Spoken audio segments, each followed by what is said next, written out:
लक्ष्मण परशुराम संवाद जिन्होंने लिखा है, यानी रामचरितमानस के जो रचयिता हैं तुलसीदास, हम सबसे पहले उनका परिचय पढ़ लेते हैं। छोटा सा परिचय पढ़ेंगे, बहुत डिटेल में नहीं जाएंगे। तुलसीदास जी का जन्म उत्तर प्रदेश के बांदा जिले के राजापुर गांव में हुआ था। 1532 में 1532 में हुआ था।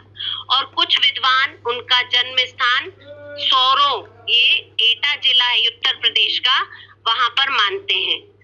और तुलसीदास जी का जो बचपन था बहुत संघर्षपूर्ण था। उनके भी माता पिता बचपन में ही उनका स्वर्गवास हो गया था, बहुत गरीब थे। तुलसीदास जी का परिचय आप रामचरितमानस में पढ़िएगा, बहुत सुंदर पूरा उनका परिचय है। आपके पास अभी समय है, 15 मिनट 20 मिनट लगेंगे, आप उस परिचय को पढ़ेंगे, तब आप तुलसीदास जी के बारे में गहराई से जान पाएंगे कि तुलसीदास एक सामान्य कवि नहीं थे।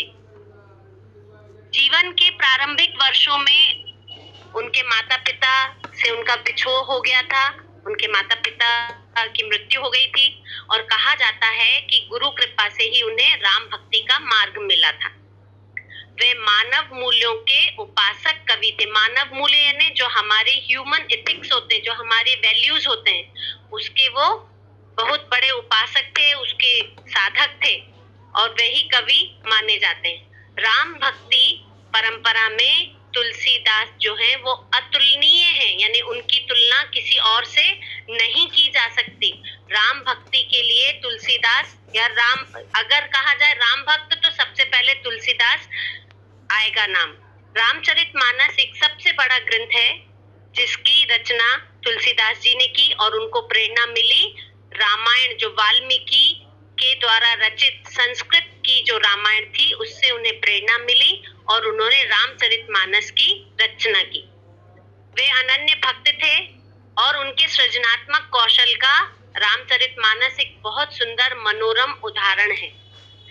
उनके राम जो थे वो मानवीय मर्यादाओं और आदर्शों के प्रतीक थे, यानी यहाँ पर राम को उन्होंने एक व्यक्ति, एक बालक, और बालक के बाद एक युवा, युवा के बाद पुत्र, पुत्र, और वो किस तरह एक मानव अब समाज में रहता है, किस तरह मर्यादाओं का पालन करता है, उनके आदर्श उन्होंने यहाँ पर राम के रूप में प्रस्तुत किए हैं।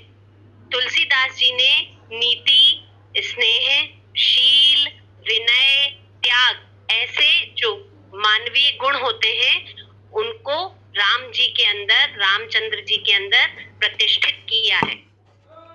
रामचरितमानस उत्तर भारत की जनता के बीच बहुत, उत्तर भारत की नहीं, मैं तो कहती हूँ आज संपूर्ण विश्व में रामचरितमानस हर भाषा में इसका अनुवाद हो चुका है। इसलिए ये रामचरितमानस जो है वो सबसे महत्वपूर्ण ग्रंथ हिंदू धर्म का माना जाता है, जिसमें कि पूरे जीवन में कैसे व्यक्ति रहे, अपना कैसे समाज में रहे, अपने परिवार में कैसे रहे, वो सब कुछ रामचरितमानस में हम पढ़कर समझ सकते हैं और उसका पालन कर सकते हैं। तुलसीदास जी मानस के अलावा उन्होंने कवितावली लिखी है, गीतावली लिखी है, दोहावली लिखी है, कृष्ण गीतावली और विनय पत्रिका, ये सभी रचनाएं महत्वपूर्ण है तुलसीदास जी की। और इन्होंने अवधी और ब्रज दोनों ही भाषाओं में समान अधिकार से अपना काव्य दिया है, अवधी और ब्रज भाषा। 1623 यानी 1623 में काशी में उनका देहावसान यानी उनकी मृत्यु हुई। तुलसीदास ने रामचरितमानस की रचना अवधी में की है और विनय पत्रिका और कवितावली उन्होंने ब्रज भाषा में की है। रामचरितमानस कौन सी भाषा में लिखा है उन्होंने? अवधी। उस समय प्रचलित सभी काव्य जो थे वो तुलसी की रचनाओं में देखे जा सकते हैं। रामचरितमानस का जो मुख्य बात है, सबसे महत्वपूर्ण बात है कि ये पूरा का पूरा रामचरितमानस जो है ना वो छंद में लिखा गया है। छंद जो आप अभी मैं आपको बताऊंगी आगे, इस पूरे रामचरितमानस में उन्होंने चौपाई, दोहे, सौरठे, हरिगीतिका, सब कुछ इस रामचरितमानस में आपको देखने को मिलेगा। अब हम देखते हैं कि राम लक्ष्मण परशुराम संवाद